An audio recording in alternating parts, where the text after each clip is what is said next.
Ahmed Bedjaoui, je suis producteur. Je suis un ancien élève de l'IDEC, producteur, un ancien de la Cinémathèque algérienne aussi, et universitaire. J'enseigne le cinéma à LG3, je suis professeur de cinéma à LG3.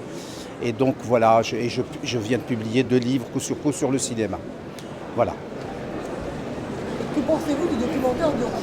Alors le documentaire d'urgence, j'en parle beaucoup dans mon livre sur le cinéma et la guerre d'Algérie, dans ces batailles d'images. Comment le cinéma français a figé le discours dans un cinéma sans images, une guerre sans images.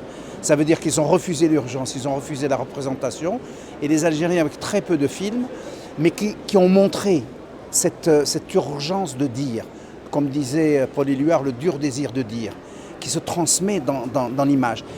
Il y a rien c'est très textuel le dur désir de dire, mais par la caméra, par l'image, c'est l'immédiateté. Si vous ne le faites pas, vous en crevez. Et les autres risquent de se perdre dans une déliquescence civilisationnelle, parce que c'est de là que naît le racisme, c'est de là que naît l'exclusion, c'est de là parce que nous ne faisons pas notre travail d'urgence.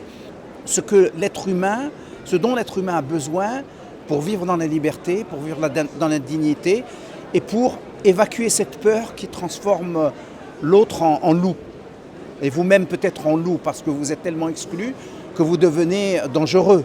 Et voilà, et je pense que nous avons connu ce cinéma d'urgence en Algérie.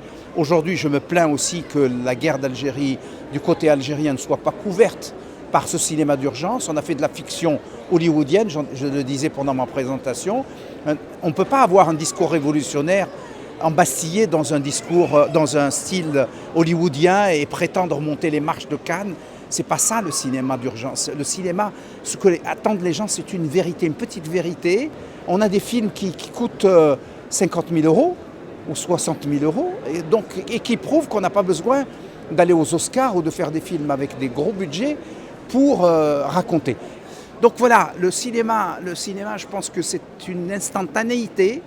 On regarde le monde dans lequel on vit, on voit les injustices, on voit ce qui ne va pas. Et vous dites à des gens qui se sentent confusément que ça ne va pas, et vous leur dites voilà pourquoi ça ne va pas. Et c'est de l'instantané qui normalement serait voué à l'éphémérité. Mais en réalité, c'est ce cinéma qui dure. Quand vous voyez Dziga Vertov, quand vous voyez des gens comme ça, quand vous voyez Joris Ivens, quand vous voyez Henri Storck, etc. Moi, j'ai vraiment beaucoup montré ces films à mes étudiants et je leur dis, c'est ce qui était censé être éphémère qui dure et ce qui était censé aller au plus grand public, il va à un public et puis il meurt, il s'endort.